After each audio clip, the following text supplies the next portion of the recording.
Olá!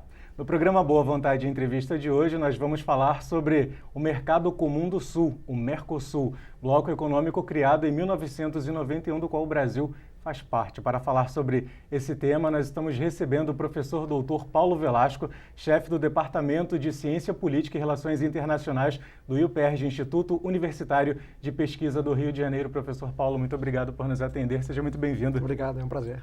Professor Paulo, o Mercosul age como um facilitador entre os países membros.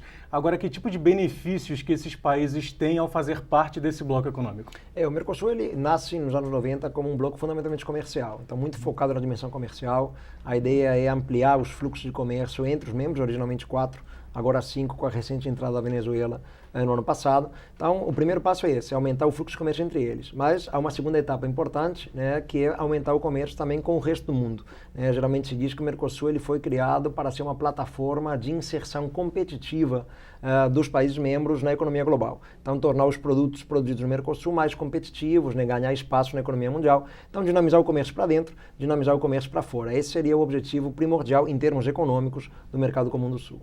Agora, naturalmente, os países como um todo, formando esse bloco do Mercosul, eles têm um peso muito maior econômico e político no âmbito internacional. Mas de que tipo de peso nós estamos falando claramente, professor? Na verdade, o peso do Mercosul ainda é muito relativo. O Brasil ele tem vida própria à margem do Mercosul, coisa que certamente os outros membros não têm. A Argentina, em alguma medida, talvez um pouco, mas Paraguai e Uruguai vem no Mercosul a única maneira de se posicionarem na cena internacional. Mesmo assim, o peso do Mercosul na cena internacional é um peso bastante pequeno, é um peso bem relativo, não é dos maiores blocos econômicos e comerciais mundo afora, mas tem um peso muito grande no espaço sul-americano, que é certamente um entorno regional prioritário para o Brasil. Então, podemos reconhecer que o Mercosul é uma força na dimensão sul-americana e, de fato, facilita a inserção, inclusive, política, a projeção política dos membros no subcontinente, na região da América do Sul.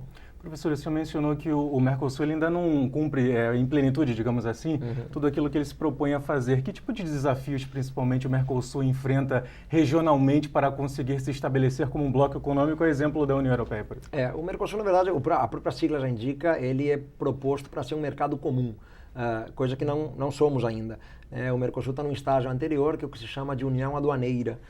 Ou seja, o Mercosul ele contempla basicamente na atualidade uma livre circulação de mercadorias e uma tarifa externa comum. Os 5 membros aplicam a mesma tarifa, a Venezuela ainda nem tanto, mas os membros aplicam a mesma tarifa para os produtos que vêm de fora. A próxima etapa seria exatamente chegar à condição de mercado comum, mas isso traz desafios importantes, como você muito bem pontuou, a questão, por exemplo, de uma livre circulação não apenas de mercadorias, mas também de fatores produtivos, por exemplo, mão de obra. Isso não é uma realidade ainda no Mercosul. Uma livre circulação também de serviços, uma livre circulação de capital, que é um fator produtivo. Além disso, ser mercado comum implica necessariamente em uma coordenação de políticas macroeconômicas. Então, a política agrícola, a política industrial, a política fiscal, cambial, tem que haver uma coordenação maior, algo que também não temos ainda no âmbito do Mercosul. Então, a etapa de mercado comum, ela parece ainda um pouco distante. O Mercosul já completou 22 anos esse ano e ainda parece um pouco distante da condição de mercado comum, se é que chegará algum dia, na verdade, a essa posição. Ainda falando sobre essas diferenças que precisam ser acertadas naturalmente com os diplomatas, todo o trabalho sendo realizado pelos políticos, Brasil e Argentina enfrentaram recentemente alguns desafios no âmbito exatamente econômico dentro desse fator do Mercosul. Inclusive, em 1999, o Brasil chegou a recorrer à Organização Mundial do Comércio. Como é que esses dois países conseguem se entender para não afetar como um todo o bloco do Mercosul? Essa é a grande questão, essa é a grande dúvida, Alan. Na verdade, Brasil e Argentina vivem permanentemente uma situação muito próxima de uma guerra comercial. Desde o final dos anos 90, você colocou a data de 99, a data de 99, ela é simbólica, emblemática, porque foi um momento em que houve uma grande desvalorização do real, da moeda brasileira. Isso criou uma super preocupação na Argentina, no sentido de que as mercadorias brasileiras com o real barato se tornam mais competitivas. Então poderia haver uma inundação do mercado argentino com produtos brasileiros e a Argentina começa a reagir com protecionismo, o que não combina com um bloco de integração comercial. A Argentina começa a aplicar uma série de restrições comerciais, isso ainda em 99, 2000. O Brasil chega a levar a Argentina para o OMC em algumas questões, uma questão relativa a têxteis, por exemplo, uma questão relativa a frangos. Então houve alguns embates na OMC, inclusive, o que demonstra que havia uma situação comercial complicada entre os dois sócios. Mas não ficou só naquele momento, não. Na última década, na década passada, inclusive nos últimos anos também, nós tivemos vários embates comerciais entre Brasil e Argentina, a Argentina recorrendo periodicamente ao protecionismo, porque vê o Brasil como uma ameaça. O Brasil é um ator muito mais competitivo, tem uma estrutura produtiva muito mais competitiva, né, muito mais dinâmica, muito mais variada, mercadorias melhores, com maior intensidade tecnológica, que podem de fato ser uma ameaça para a produção local argentina. Então tivemos inclusive recentemente a adoção muito de o que se chama de licenças não automáticas de importação. Né, o importador argentino não poderia importar diretamente do Brasil sem conseguir uma licença.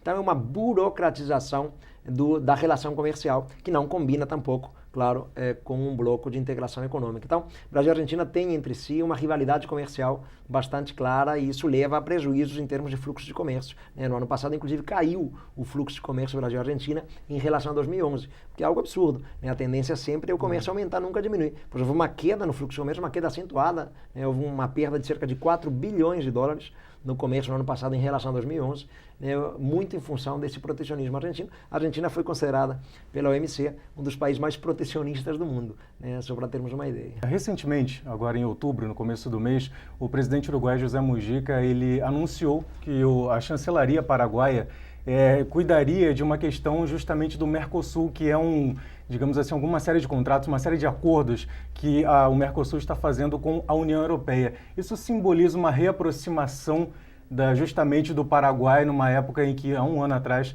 nós tivemos um afastamento do Paraguai por uma série de questões políticas naquele país. A ideia é essa, é tentar trazer o Paraguai para dentro do bloco, tentar dar ao Paraguai algumas atribuições no sentido de reincorporá-lo plenamente ao Mercosul, situação que ainda não está definida. O Paraguai voltou tranquilamente para a Unasul, com a posse do Horácio Cartes em agosto, novo presidente paraguaio, mas decidiu ainda segurar e avaliar melhor a sua volta ao Mercosul. A tentativa do Mujica, do Uruguai, é exatamente tentar trazer para perto, o Mujica, como representante do Mercosul, tentar criar um laço maior com o Paraguai. A grande implicância do Paraguai, você falou da questão política, diz respeito à entrada da Venezuela.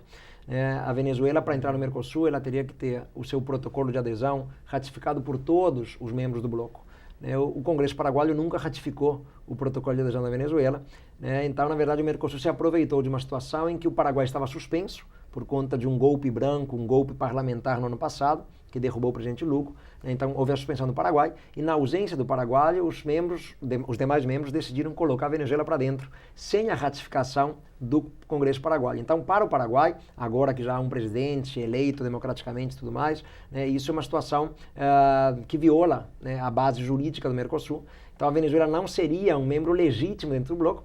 E o mais curioso é que a Venezuela ela assume a presidência rotativa do Mercosul agora. Então, a Venezuela está na presidência do Mercosul e o Paraguai não concorda com isso, não concorda sequer com a presença da Venezuela, tendo em vista que a adesão teria passado por cima da autorização do Congresso paraguaio. Então, uma situação política bastante delicada, o que demonstra que há rivalidades entre vizinhos que vão muito além de Brasil e Argentina. Há incômodos entre vizinhos que prejudicam, claro, o avanço de um bloco que não é só comercial, é um bloco político também, afinal de contas. Apesar das diferenças, claro, culturais, o Mercosul pode buscar algum tipo de exemplo na União Europeia para fazer esse bloco aqui, digamos assim, do hemisfério sul funcionar melhor? Eu acho que é difícil essa comparação, Eu sempre fico um pouco preocupado com essa comparação. É um pouco natural, As pessoas sempre quererem olhar para o bloco mais avançado, mais profundo, De fato, a União Europeia consegue a proeza de além de mercado comum. O Mercosul não é mercado comum, a União Europeia já está num estágio além, que é o de União Econômica e Monetária. Eles têm até uma moeda comum, que é o euro. Então é natural querer olhar para tentar se mirar, trazer algum exemplo de lá. Mas é complicado, Porque as origens são completamente distintas, a razão de ser de um bloco e de outro são bem diferentes. E a própria característica do processo integrador. Na Europa, o que se busca é algo diferente do que se busca no Mercosul. Você tem economias muitíssimo dinâmicas.